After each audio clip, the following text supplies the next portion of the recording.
quando o autor está escrevendo, sempre tenta passar para os leitores aquilo que a gente está descobrindo. E o livro acaba sendo uma forma de uma descoberta coletiva. A gente envolve o aluno, né, envolve o leitor para esse tipo de descoberta e faz com que ele passe a ver o mundo dele de uma forma diferente. Ele começa a perceber que tem outras dimensões escondidas, né, em que a gente não se dava conta até ler algumas coisas sobre, por exemplo, a geografia da cidade, né, que vai descobrindo exatamente aquilo que a gente vive, mas que está inconsciente. Então, esses livros, eles nos ajudam a pensar que tem toda uma lógica por trás dessa vida que a gente leva. E o caminho da descoberta é o caminho que coloca o aluno diante da possibilidade de deixar de ser um receptor de conhecimento para ter uma posição mais ativa diante da vida. Quanto mais ele conhece sobre a vida dele, quanto mais ele conhece do mundo, mais ele se transforma num ser ativo. Então eu acho que a escola, o poder da escola e dessa sala de leitura que transcende a sala de aula e contempla um dinamismo maior para a escola, é a grande possibilidade do aluno se sentir um cidadão, na medida em que ele compreende o mundo em que vive. Meu nome é Ana Fania Alessandri Carlos, eu sou professora titular do Departamento de Geografia da Faculdade de Filosofia, Letras e Ciências Humanas da Universidade de São Paulo. Os meus livros que vão fazer parte da sala de leitura são A Urbanização e Mundialização, Geografias de São Paulo, 2 volumes, e a Geografia na Sala de Aula. No caso do livro Geografias de São Paulo, que foi feito para os 450 anos da cidade de São Paulo, eles dizem respeito exclusivamente a um debate sobre a metrópole de São Paulo, né? Como é que a geografia vê a cidade? Neste livro fazem parte a maioria dos professores do Departamento de Geografia da USP, cada um através das suas pesquisas particulares. Então esse livro é muito interessante porque ele permite trazer uma visão tanto dos aspectos físicos da cidade, a geomorfologia da cidade, o sítio urbano do ponto de vista ambiental, tanto do ponto de vista da geografia humana.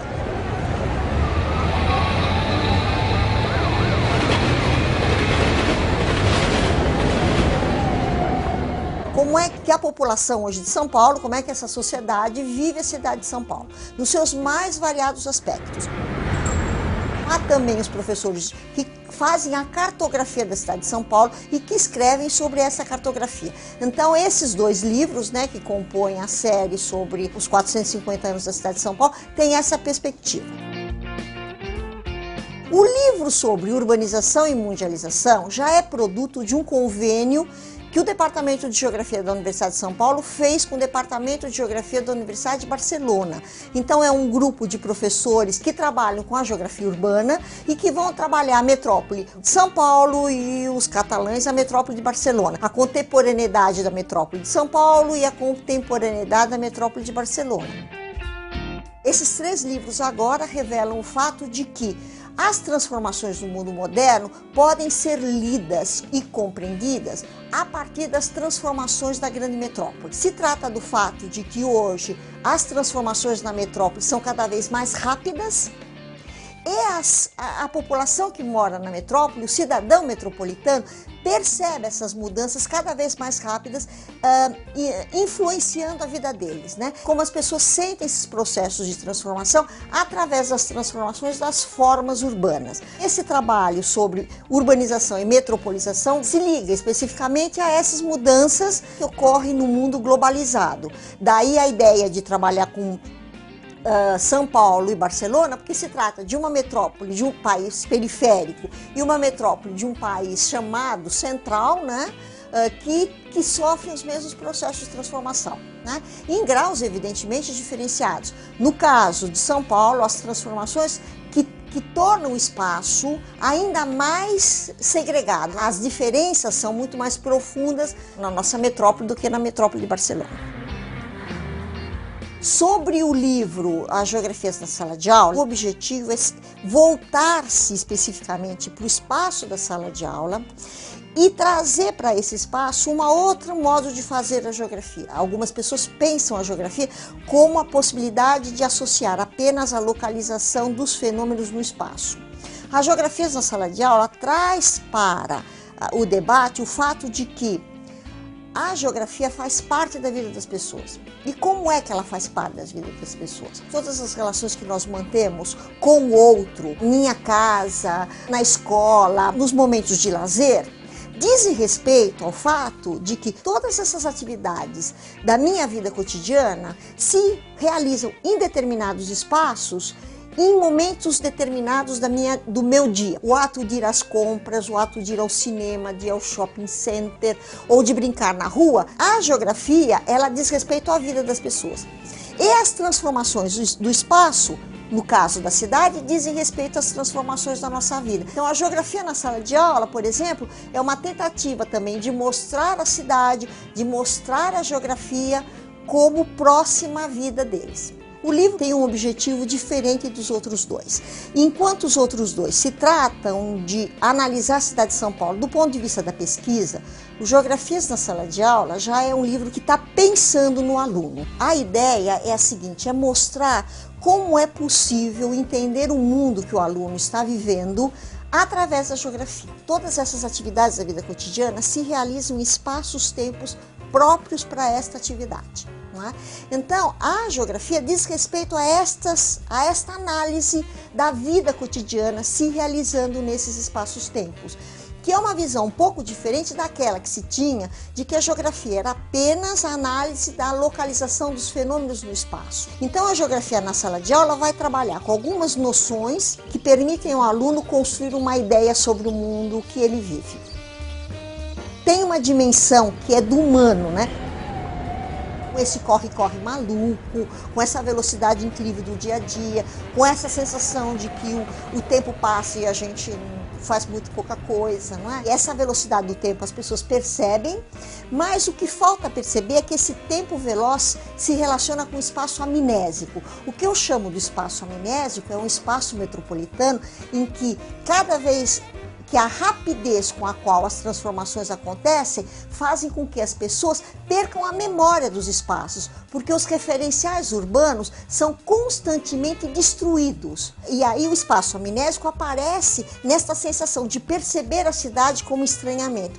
Ao mesmo tempo, a cidade é o lugar onde esse estranhamento pode virar outra coisa. Esses livros, eles podem ser analisados ou podem ser usados como um complemento ao livro didático. Eles falam sobre a diferenciação urbana que aparece sobre as formas de segregação, que significa a seguinte situação: nós não moramos exatamente aonde nós queremos. Nós moramos numa relação entre a renda, o universo da renda e o universo do aluguel na cidade. Então, essa cidade vai aparecer muito diferenciada e cheia de conflitos, exatamente como produto deste processo maior de uma sociedade profundamente desigual, produzindo um espaço profundamente desigual.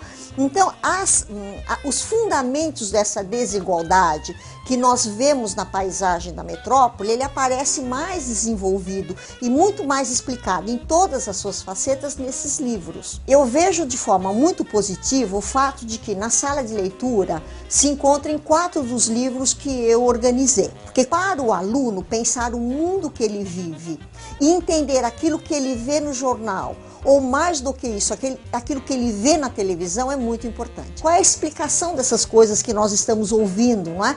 E esses livros nos ajudam a pensar o mundo contemporâneo, nos ajudam a pensar essa nossa vida na metrópole. Esses livros na sala de leitura permitem ao aluno e ao professor uma maior compreensão sobre o mundo contemporâneo. A linguagem não é excessivamente técnica, ela traz uma linguagem de modo a trazer para as pessoas que leem um raciocínio claro e objetivo. Ele traz um aprofundamento da formação do aluno, ajuda a responder às questões que a sala de aula nos coloca.